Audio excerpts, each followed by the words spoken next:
मृत्यु को नहीं मनीष भितर रही अजणा भय किए मृत्यु कथा शुणी डरी जाउछि तो आउ केही मृत्युर एही रहस्य भितरु जीवन बंचाइबार नुआ रास्ता खोजुछि।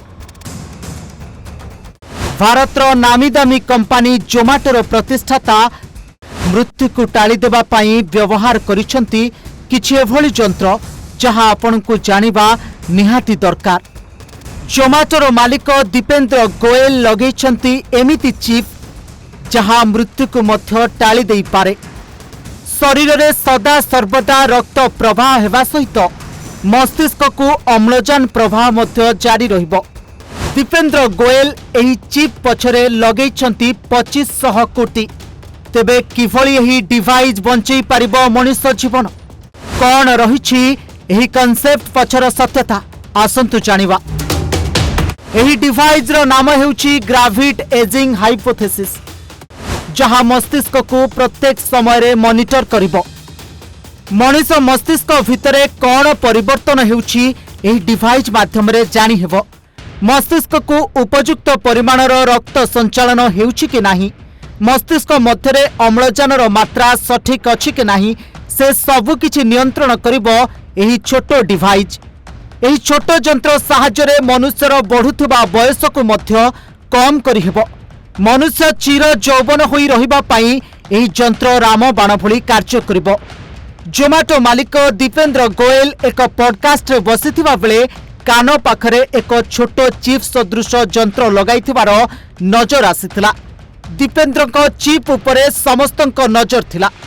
पर सेही चिप बाबद रे जणैथिले दीपेंद्र से नवेम्बर मास ठारू एही चिप लगाइथिबा बेले यहा पिछा खर्च करिसंती उच्च अर्थराशि। एही यंत्रर नाम रखिसंती टेम्पल। ग्रेविटी एजिंग हाइपोथेसिस हिसाब रे मनुष्यर बयस बढ़िबा पछरे ग्रेविटी अर्थात गुरुत्वाकर्षण बल काम करिथाय।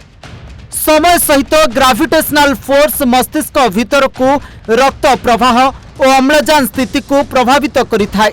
मनुष्यर बयस बढ़िबा सहित मस्तिष्क भीतर को रक्त प्रवाहित कम हो जाइथाय। ठीक सही परी मस्तिष्क रे ऑक्सीजन रो परिमाण मध्य कमी जाइथाय। पृथ्वीर गुरुत्वाकर्षण बल एभली होइथाय जे जदि एहाकू सठिक निरीक्षण करी नियंत्रण रे रखा जाई पारिबो तेबे मनुष्यर आयुष मध्य बढ़ी जाइथाय। दर्शक बंधु, यह एक नुआ कॉन्सेप्ट एबे भी एहाकू नहीं गवेषणा चलीची, किंतु एभली किछि वास्तवतार चित्र एजावत देखिबा को मिलिनी। तेबे जोमाटो मालिक गोयल कौन पाई यहा पछरे एते टंका लगाइछंती? गोयल ताहा करूछंती जहा कौनसी कोटिपति करिथाय। भविष्यतर वैज्ञानिक अभिवृद्धि पछरे इन्वेस्ट करिबा। दर्शक बंधु, गोयल केवल एभली कार्य करूनाहंती, भविष्यतर हेल्थ टेक उपरे बहुत बड़ बड़ कंपनी मध्य पुंजी निवेश करूछंती। गूगल, सैमसंग भली अनेक बड़ बड़ कंपनी एही दौड़रे सामिल अछंती। विश्वर सबुठारु बड़ धनी एलन मस्क मध्य मस्तिष्क मध्यरे यंत्रांश खंजी दीर्घजीवी हेबार स्वप्न रे कोटी कोटी टंका खर्च करिसंती।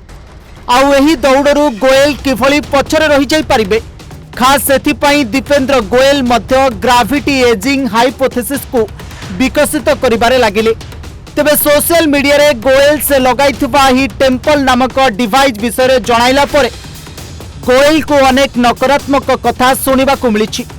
कहीं कहीं कहिसंती एही भली कौनसी यंत्र एजावत वैज्ञानिक प्रमाण सिद्ध होई पारि नाही। एभली डिवाइस केवल करोड़पति मानक काम रे आसी पारे बोली किछि लोक मत रखिसंती। प्रकृत रे एही डिवाइस एबे मध्य गवेषणार अंतर्भुक्त। भविष्यत रे जणा पड़िबो एहा काम करूछि कि नाही। दर्शक बंधु, विज्ञान पाई मनुष्य आज सुस्थ जीवन अतिबाहित करुछि। मनुष्य विश्वास बाहर थिबा अलौकिक कथा मध्य वास्तवतार रूप नैछि। ठीक सेमिति विश्वर बड़ धनी व्यक्ति माने एबे मृत्यु को पछरे पकाइबा पाई युद्धकालीन भित्तिरे अर्थ व्यय करुछंती। या पछरे अछि केवल गोटिए विश्वास जे दिने ना दिने मृत्यु पृथ्वीर छाई माडिबो नाही। Bureau report, Odisha Bhaskar.